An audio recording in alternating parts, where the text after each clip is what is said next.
Predvsem zato, ker sem Mariborčan in se mi zdi to zelo velikega simbolnega pomena, da je Mariborska knjižnica končno dobila pravo rešitev za svojo prostorsko stisko in da je tudi vodstvo občine umestilo zares na pravi način in s tem celemu Mariboru pokazalo, da kako velik simbolni pomen ima knjižnica in da je Maribor kot tak tudi mesto kulture. Tako da, hkrati pa me seveda zelo veseli kot dolgoletnega partnerja, kot predstavnika Izuma, da lahko pripomorem k temu začetnemu prvemu koraku, ki bo sigurno zdaj pravzaprav zaključil, pa bo začetek konca ene zelo velike in lepe zgodbe. Vem, da je bilo zelo dosti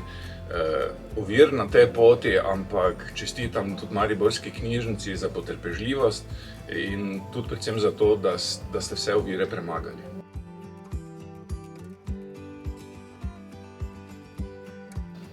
Ja, za mene osebno knjižnica na profesionalnem področju pomeni seveda zelo dosti dela, ker vzdržujemo knjižnično-informacijski sistem, ampak na osebnem področju pa pomeni zelo dosti zaradi mojega odnosa do knjig, ker se mi zdi, da knjige ne bodo izumrle, tako kot je bilo pred recimo dobrim desetletjem napovedano z velikim razcvetom digitalizacije, ampak bodo zmeraj imele svoje mesto in tudi tako knjižničarji. Mogoče se bo samo malo vloga spremenila, ampak knjižnice in knjižničarji bodo zmeraj imeli nek poseben pomen v naši družbi, tudi kot svetovalci in kot prijatelji, da tako rečem, tako kot tudi knjige.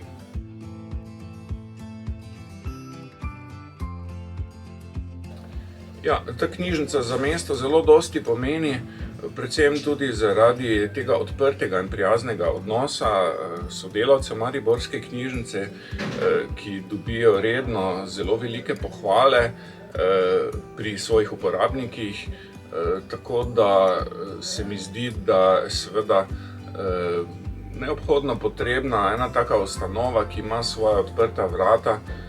tudi v kasnejših obdobjih življenja, da se ljudje lahko tu srečajo, ampak pravzaprav se začne že v osnovni šoli, da prihajajo otroci in si za domače branje potem dobijo neke nasvete in pravzaprav jim potem tudi tu nekako privzgojijo ta odnos do knjige.